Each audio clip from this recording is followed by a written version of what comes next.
Մինչև խոսքիս բուն մասին այն է Հայաստանի Հանրապետության սահմանների կարելի ասել ողջ երկայնքով տեղի ունեցող այլանդակությունների մասին խոսելը, ուզում եմ բարձրաձայն մի քանի մտքեր ուղղել Գագիկ Ծառուկյանի վերաբերյալ։ Տարի-տարիուկես առաջ Ծառուկյան Գագիկը իր ինտերվյուներից մեկում հայտարարեց, որ պիտի դուրս գան քաղաքականությունից այն մարդիկ, ովքեր նախկինում զբաղվել են քաղաքականության, բարձր պաշտոններ են զբաղեցրել, ես մոտավորապես եմ մեջբերում, այսինքն քաղաքականության մեջ գտնված 5 գվարդիայի ներկայացուցիչները պիտի քաղաքականությունից դուրս գան։ Եվ ճիշտ էր ասում։ Նա ասում էր, որ տեղը պետք է զիջեն նոր դեմքերին։ Այդ խոսքից անցնում է մի քանի ամիս եւ Ծառուկյան Գագիկը որոշում է մտնել քաղաքականություն, այդ քաղաքականության շրջած էջը նորից վերաբացել եւ մասնակցել ընտրություններին։ Հիմա հարց է առաջանում. ում հորդորով, ինչ տեղի ունեցավ երկրում, որը ստիպեց Գագիկ Ծառուկյանին մասնակցել ընտրություններին։ Չէ՞ որ այդ հայտարարության ժամանակ վիճակը այնպիսին էր, ինչպիսին է, ինչ էր փոխվել, կամ ում հորդորով Ծառուկյան Գագիկը որոշեց մասնակցել ընտրություններին։ Ծառուկյան Գագիկը իշխանությունների հետ ձեռք-ձեռքի տված քանդում էր առաքելական եկեղեցին, նրա խախտելով նրա դարավոր ավանդույթները, ժամանակ կգա, հարգելի բարեկամներ, Նիկոլ Փաշինյանի արածը ավելի մեղմ կթվա, քան թե այն, ինչ արեց Գագիկ Ծառուկյանը, ոտնահարելով եկեղեցու ավանդույթները, ոտնահարելով եւ առամարելով առաքելական եկեղեցու բարձր դասի մի քանի անգամ եղած հայտարարությունները տեղադրում էր Հիսուս Քրիստոսի առցանը։ Ոչ մի խնդիր կարծես թե իշխանությունների հետ չուներ, փարավոնում տեղի էր ունենում պատերազմի պատճառ մանկլավիկներից մեկի հարսանյաց արարողությունը, Գագիկ Ծառուկյանի որդին բարեհաջող խուսափում էր զինվորական ծառայությունից եւ սա կարելի է երկար շարունակել, այս ամենը կարելի է երկար շարունակել։ Ում հորդորով որոշեց մասնակցել Գագիկ Ծառուկյանը ընտրություններին։ Իմ կարծիքով ճիշտ կլինի այնուամենայնիվ թեկուզ բանտից ինքը պատասխանի այս հարցին։ Արդյոք Սերժ Սարգսյանի հորդորով է ինքը որոշել մասնակցել ընտրություններին։ Մինչև ընտրությունների մասնակցությունը արդյոք ինքը ունեցել է պայմանավորվածություն Նիկոլ Փաշինյանի հետ, որ չի մասնակցելու քաղաքական գործընթացներին։ Ճիշտ կլինի անկեղծանա։ Բոլորդ ասում եք 70 տարեկան մարդ է, 70 տարեկան մարդ է։ Ճիշտ կլինի 70 տարեկան մարդ այս հարցերին պատասխանի։ 70 տարեկան ցանկացած մարդ մոտենում է կյանքի ծերին։ Ճիշտ կլինի կյանքի ծերին մոտեցած Գագիկ Ծառուկյանը այնուամենայնիվ պատասխանի,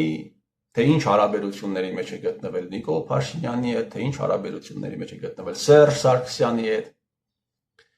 Ճիշտ կլինի Գագիկ Ծառուկյանը պատասխանի, թե ինչու, ում հորդորով, ում պատվերով էր քանդում առաքելական եկեղեցու ավանդույթները, ոտնարում ավանդույթները, քանդում եկեղեցին, արդյոք դա կապ է ունեցել Սերժի հետ, արդյոք այդ հրահանգը եկել էր Վատիկանից։ Ճիշտ կլինի պատասխանի Գագիկ Ծառուկյանը, արդյոք իր բենզալցակայանները, գազալցակայանները 22-23 թվականին 27-30 գազալցակայան եթե չեմ սխալվում, վաճառել է Արայիկ Հարությունյանին, Արցախի Հանրապետության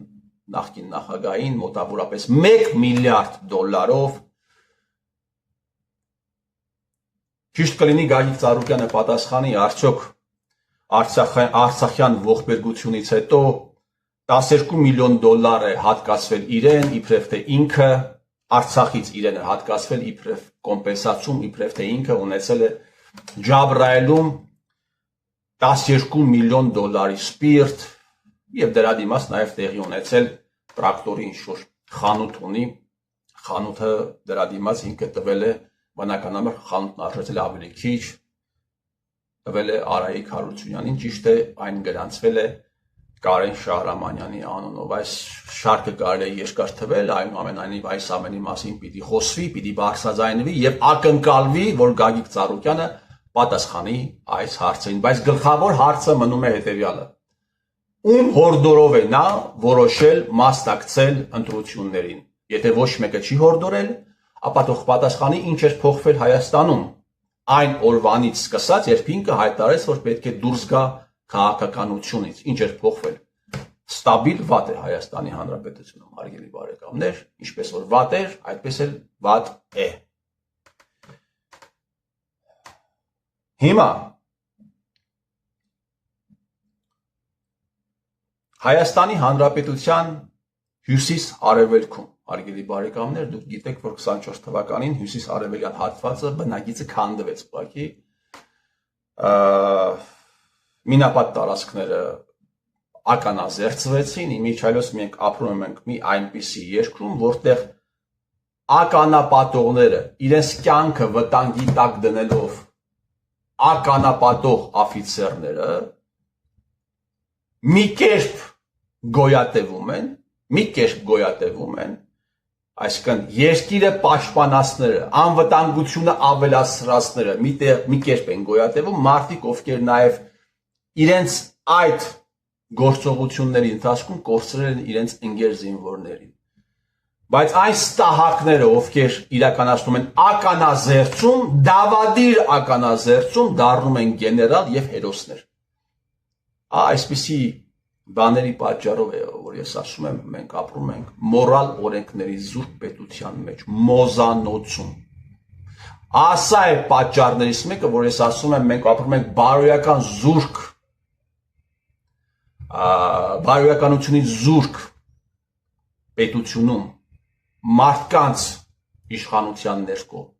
այսինքն բոզանոցում, ես սրատակ չեմ դնում սեռական կոմպոնենտ այս խոսքի մեջ, նկատի ունեմ բարոյականությունը տոտալ խախտված է։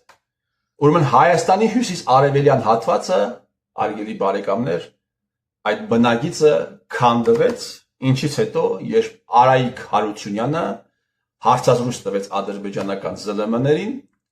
եւ ադրբեջանցիները հայտարարեցին, որ մարտի վերջ պիտի այդ հարցազրույցը հրապարակեն եւ դրանից անմիջապես հետո ստեղծվեց Հայաստանի Հանրապետության իշխանությունների, մասնավորապես ԱԱԾ-ի կողմից գեներացվեց Բագրատ Սրբազան շոուն եւ դա էլ ֆոն հանդիսացավ տվյալ բնագիծը քանդելու համար։ Հայաստանում, հարգելի բարեկամներ, մշտապես ինչ որ դարակազմիկ, այսպես ասած, երբ իրադարձություններ են տեղի ունենում, բան պետք է խորդել,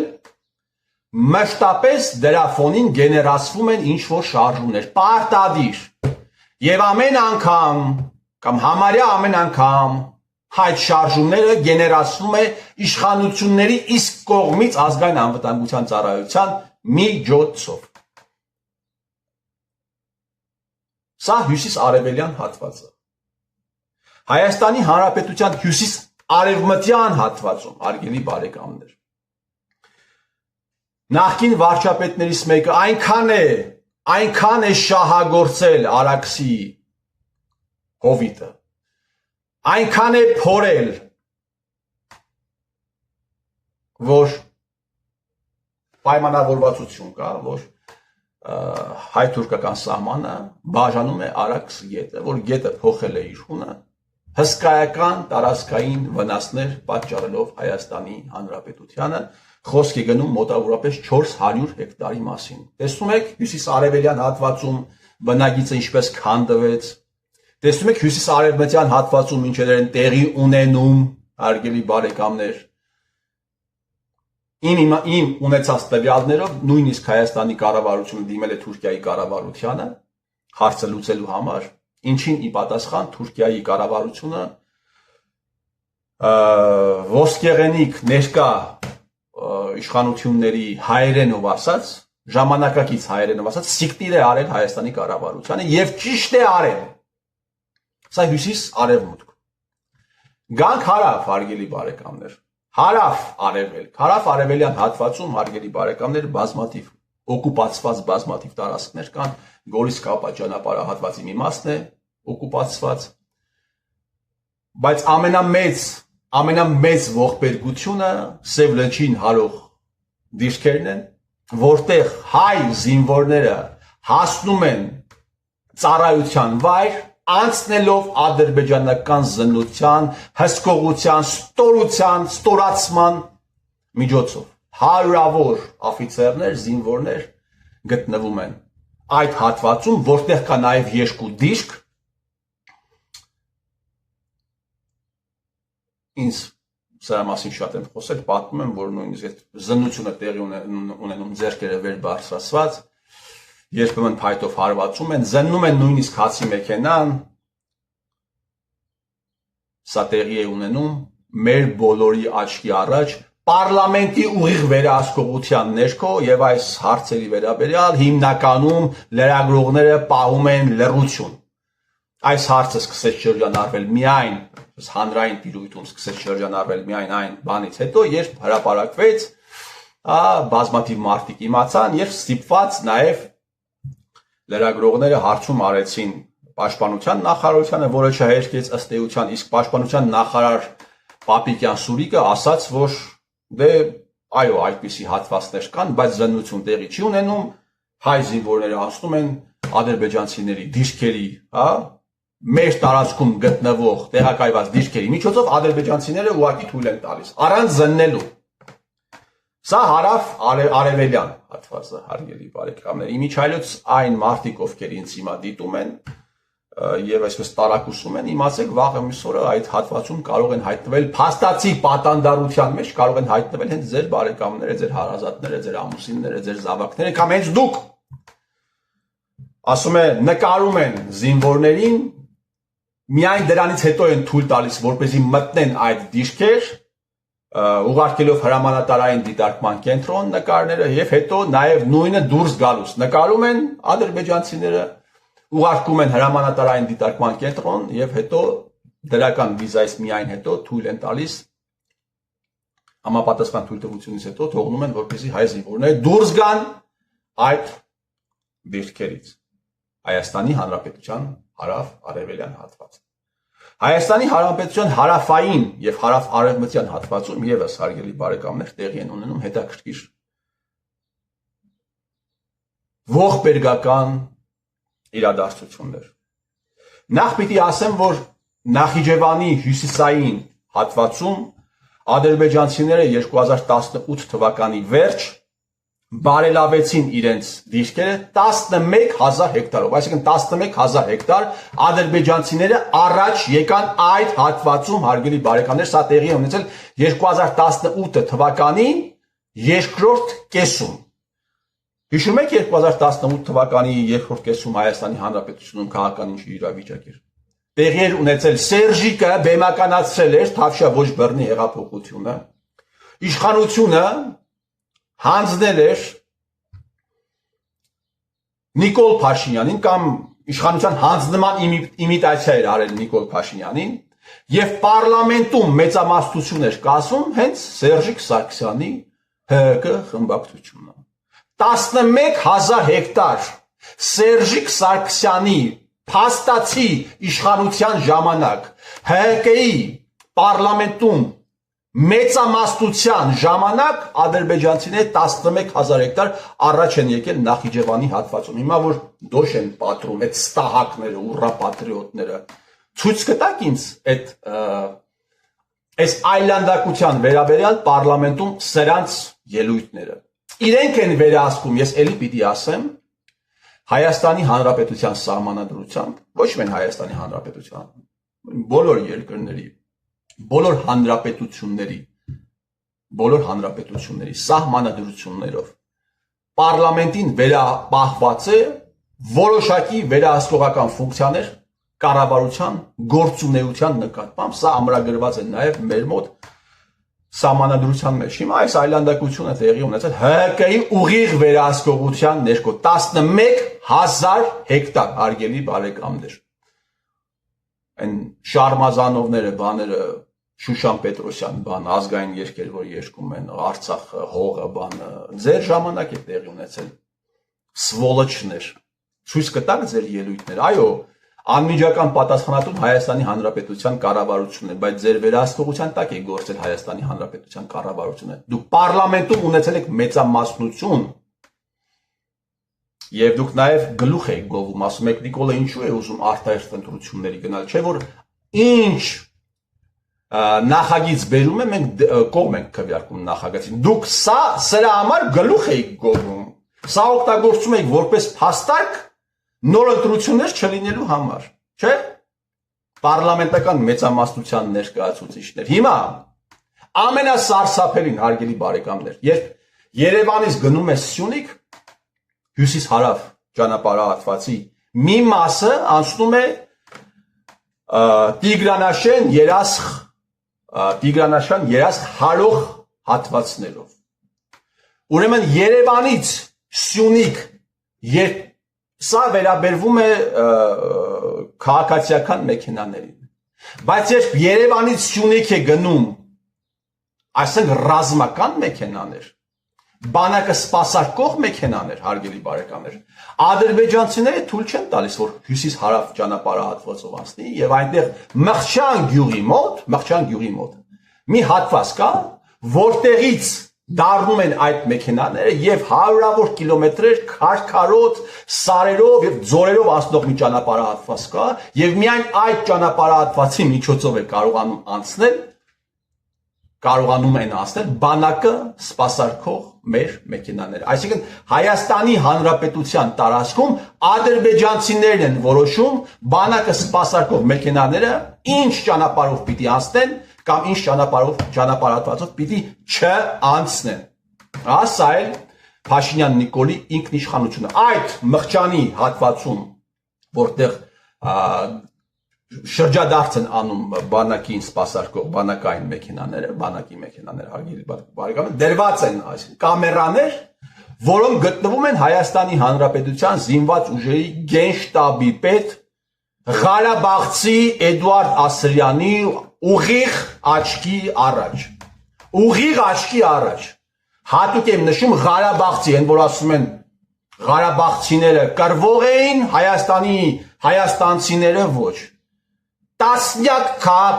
բարձր պաշտոններ զբաղեցնող Ղարաբաղցի ստահակներ կան, ովքեր Արցախը խուրդելուց հետո ներողություն եմ խնդրում այս ձևակերպման համար, Արցախը լուծարել են։ Հայերը Արցախը լուծարել են, հիմա Հայաստանի Հանրապետությունում զբաղեցնում են բարձրագույն պաշտոններ։ Կամո Վարդանյան, Էդուարդ Ասրյան, Արմեն Գրիգորյան, այս մարդկանց թիվը հարյուրներ է։ Հարյուրավոր Ղարաբաղցիներ են մասնակցել Արցախը լուծարելու գործընթացին, կպցրել մեծ գումարներ եւ հիմա Հայաստանի Հանրապետությունում կամ զբաղվում են խոշոր տենդերներով, միլիարդավոր դրամներ են քերում բյուջեից կամ զբաղեցնում են բարձր պաշտոններ։ Ղարաբաղցիները Սերգեյ Արստամյան կա, հարգելի բարեկամներ, Սերգեյ Արստամյան եղել է Շուշիի պատասխանատուն պաշտպանության։ Դուք գիտեք, չգիտեք, բա ինչի պետք է իմանայիք, սրա մասին շատ քիչ է խոսվում։ Սրա մասին հանրային հեռուստաընկերությունում չեն խոսում, սրա մասին 168-ում չեն խոսում։ Չեն խոսում, եւ այսպես շարունակ։ Եվ գիտեք ինչով է զբաղվում, սրա մի անգամ ասել եմ։ Ինչով է զբաղվում այդ անձնավորությունը։ Շուշիի այդ այսպես կոչված պաշտպանության ժամանակ սա Արգիշտի Քյարամյանի հետ զբաղված է եղել, մի անգամ ասացի, Կենտրոնական բանկը այնտեղ ունեցել է բունկերներ, Հայաստանի Հանրապետության Կենտրոնական բանկի բունկերներից մեկը գտնվել է Շուշիում։ Այդ ընթացքում սա զբաղված է եղել բունկերի փողերը Հայաստան բերելով։ Եվ հիմա զբաղեցնում է քննչական կոմիտեի նախագահի խորհրդականի պաշտոնը։ Ղարաբաղցի Սերգեյ Արստամյանը ամսական աշխատավարձը 1.8 միլիոն դրամ։ Արցախը խուրդելուց առաջ, Արցախը լուծարելուց առաջ Ղարաբաղցի բարձրաստիճան պաշտոնյաները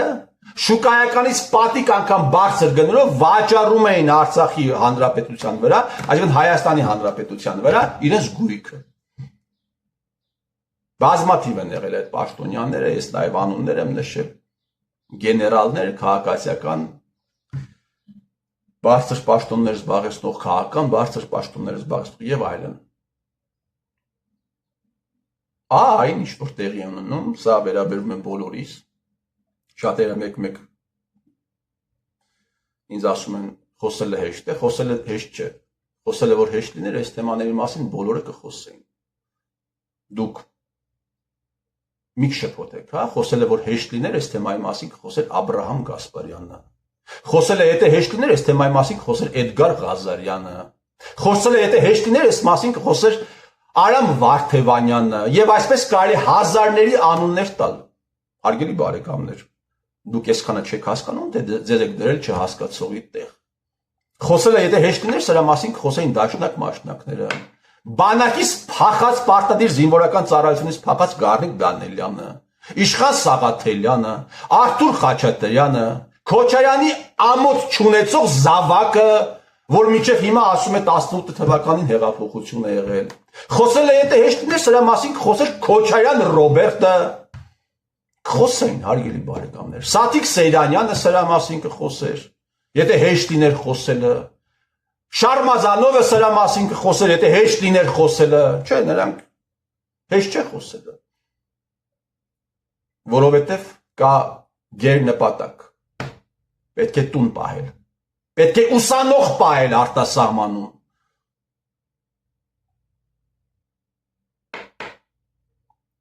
Այդ ձեր լափած փողերը պիտի կանգնի մի օր ձեր կոկորդին։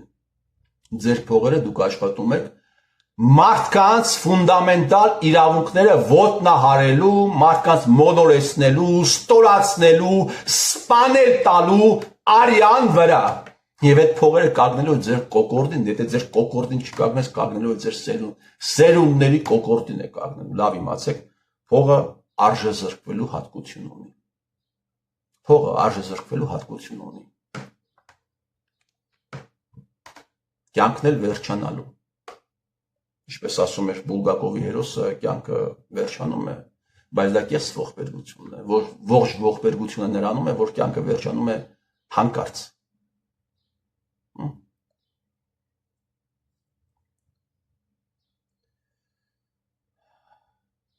Ես հուսով եմ մի օր այս հողը կազատվի, հարգելի բարեկամներ։ Ես գիտեմ, որ այս հողը մի օր ազատվելու է Սերժիկից եւ Սերժիկի մանկլավիկներից, Նիկոլ Փաշինյանի գլխավորությամբ։ Սերժիկի գլխավոր մանկլավիկը եղել է եւ մնում է Նիկոլ Փաշինյանը։ Մի օր այս հողը ձեզանից ազատվելու է։ Մի օր այս հողը ձեզ սպասարկող բլոգերներից, լրագրողներից, քաղաքական գործիչներից, այդ ստահակներից ազատվելու է։ Սերժ ազատվելու է այս հողը քեզանից։ Մի օր ազատվելու է։